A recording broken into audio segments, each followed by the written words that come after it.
Samantala, magpakasalma ng isang babae o isang lalaki sa ibayong dagat o magdiborsyo man sila doon, hindi kikilalanin ng Pilipinas ang diborsyong ito. Basta limuot pero hingin natin ang detalye ng ganitong kaso mula kay Attorney JJ Atienza sa Bisig ng Batas.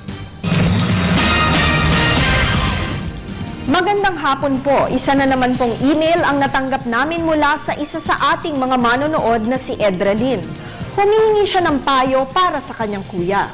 Ayon kay Edralyn, ang kuya niyang si Edwin ay ikinasal kay Joyce sa Japan noong 1997. Parehong sa Japan nagtatrabaho si Edwin at Joyce at noong ikinasal sila ay malaki na ang kanilang anak. Ayon kay Edralyn, napilitan lamang pakasalan ng kuya niyang si Edwin si Joyce. Ang dahilan daw ng pagpapakasal nito ay dahil pinilit lang daw ni Joyce dahil sa anak nila. At tila tinatakot ni Joyce si Edwin na dapat siyang pakasalan dahil mas kabisado daw nito ang Japan kaysa sa kanya. Noong daw 2004, nag-eskandalo daw sa isang bar sa Japan si Joyce nang minsang mag-away sila ni Edwin. Nang rumesponde daw ang mga pulis, sinabihan si Edwin na hindi na daw siya maaaring kailanman lumapit kay Joyce at sa kanilang anak.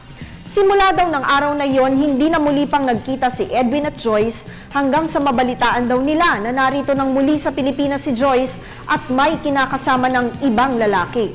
Lahat daw ng assets ni Joyce at Edwin na naipundar dito sa Pilipinas ay naibenta na daw ni Joyce. Itinatanong ni Edralyn kung paano daw mapapawalang bisa ang kasal ng kuya niyang si Edwin kay Joyce. Edralyn, kahit nasa Japan pa ikinasal ang kuya mo at si Joyce, hindi pa rin sila maaaring mag-file ng divorce. Hindi kasi nire-recognize ang divorce dito sa Pilipinas, lalo pa at pareho silang Filipino citizens pa rin kahit na valid ang kasal nilang dalawa sa Japan. Mananaig pa rin ang batas natin lalo pat may kinalaman sa civil status nila. Ayon nga sa Article 15 ng Family Code natin, ang batas na masusunod sa civil status at karapatan ng Pilipino ay ang batas pa rin ng Pilipinas kahit nasa abroad pa naninirahan ito. Maigi siguro na sa pag-uwi ng iyong kuya ay mapag-aralang maigi ang kanilang sitwasyon ni Joyce. Kumonsulta lamang sa isang abogadong in good standing sa Supreme Court at sa Integrated Bar of the Philippines upang mapag-aralan kung may matibay na ground para sa annulment ng kasal nila.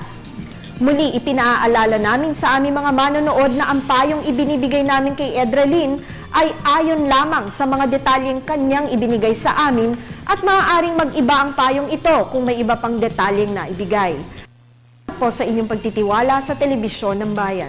Mag-email lamang po sa ptv4newscenter@gmail.com. Ako po si Attorney JJ Jimeno Atienza, ang inyong bisig ng batas.